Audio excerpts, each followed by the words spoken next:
All right, we're checking off another new country from our list. This structure right here is going to give you a clue as to where we are. Welcome to Singapore. This sovereign island country is known as a global financial center and is among the most densely populated places in the world. Singapore is one of 3 surviving city-states in the world, and they're doing it with class. Singapore, or Singapura, means lion city in Sanskrit. There is much to see. Now, ideally, you want to spend 3 to 4 days here, but we are planning to come back next year for a longer visit. Singapore is known to be an expensive place to visit, but we think we can keep our costs down on this short visit. We are attempting to see as much as we can in one day for as little as possible, so let's see how we do. So we came in a day early before embarking on a cruise from the port here in Singapore. So let's go ahead and dive in. From our hotel, it is walking distance to the Marina Bay area, so we go for a walk and take in the local vibe. There's lots of people in this area, as you can see, from locals to visitors, just enjoying this beautiful area. You can walk around the marina area or you can even take in a bike ride. There's concerts on the weekends here as well, but there are many food stands, restaurants, and you can even get a little shopping done. We enjoyed walking around the Marina Bay area, but we'll be back later tonight for the light show that we've heard so much about. And we're also going to be checking out Merlion Fountain, and that is the iconic icon of the city.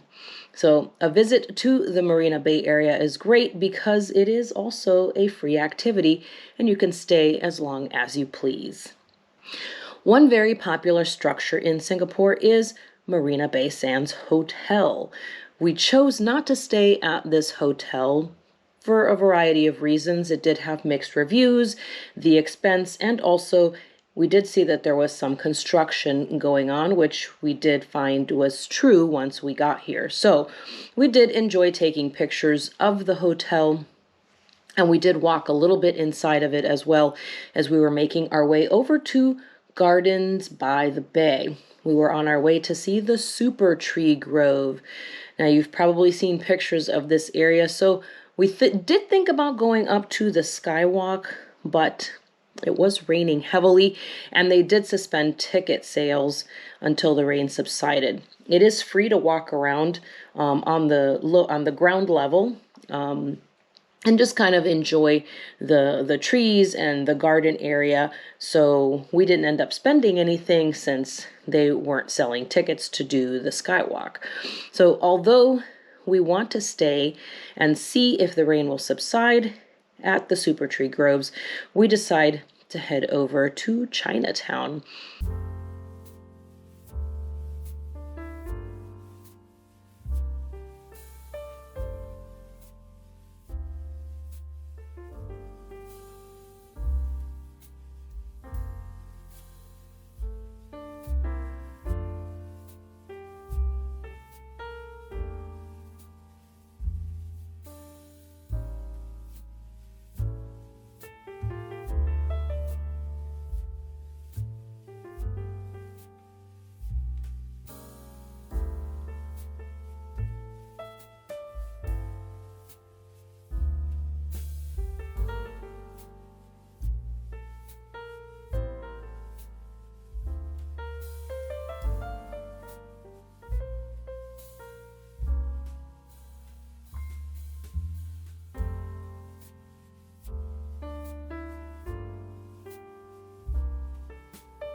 So we hop on the MRT Blue Line from Bayfront to Teluk Ayer, just 2 stops over to Chinatown. It is a must-see area. It's got such a different feel to the rest of the city.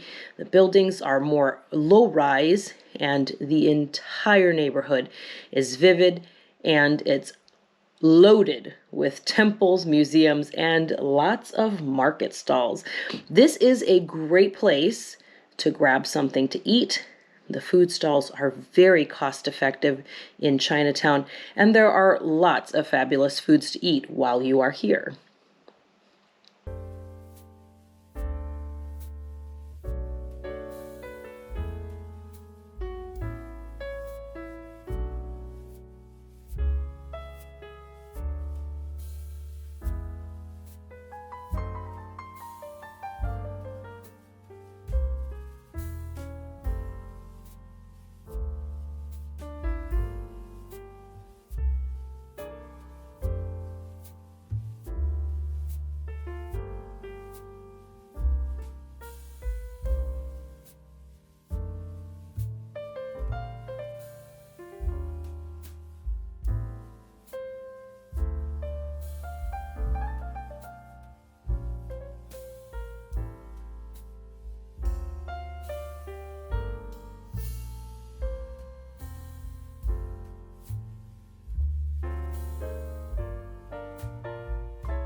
Next up, we head over to the Arab Quarter. We spent most of our time on Haji Lane, Bali Lane, and also checking out the Sultan Mosque. If you don't get anything to eat in Chinatown, which I don't know how you could do that, you end up in Arab Town hungry, you're not going to have any trouble finding food to eat here either. It is going to cost a little bit more than if you ate over in Chinatown, but there are also lots of great foods to eat in the Arab Quarter. Lots of delicious food. This is another area that we explored at no cost. We did not enter the mosque. We just explored the area all around.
Singapore has such a beautiful blend of several cultures, and we wanted to experience as much of that as we could. So the next place that we head to is Little India. And as you walk down the streets, you are instantly transported to a busy street in India itself.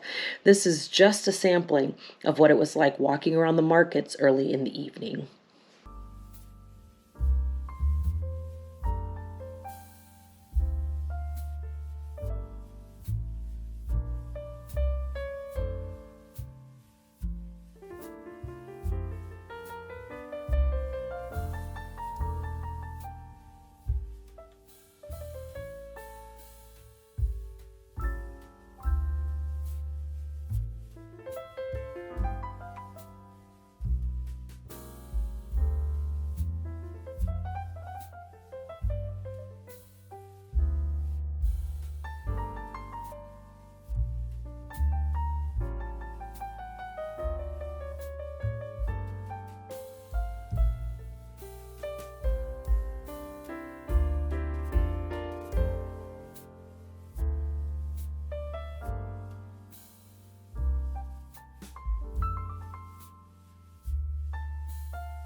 Before it gets too dark, we head back to the Marina Bay area to find a good spot to watch the light show. But first, we take a walk on the Helix Bridge right before it lights up and shortly after.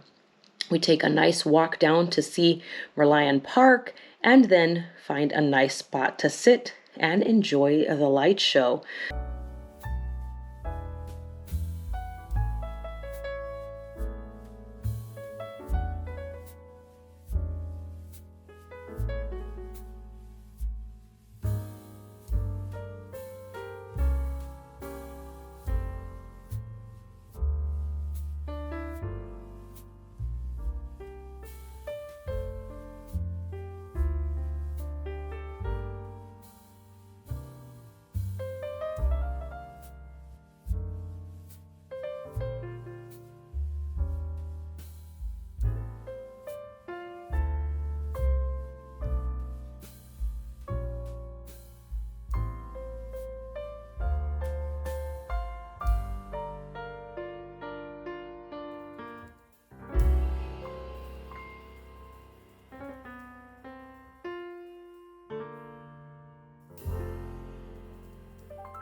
We hope you enjoyed coming along with us on this one-day trip to Singapore.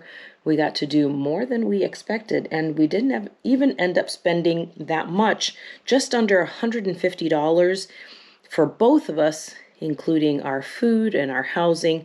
Not too bad for a city that is known for being expensive to visit. We will be interested to see what we spend on a longer trip on our next visit. Let us know in the comments what we should visit on our next trip. Thanks, guys, for watching, and we'll see you on the next one.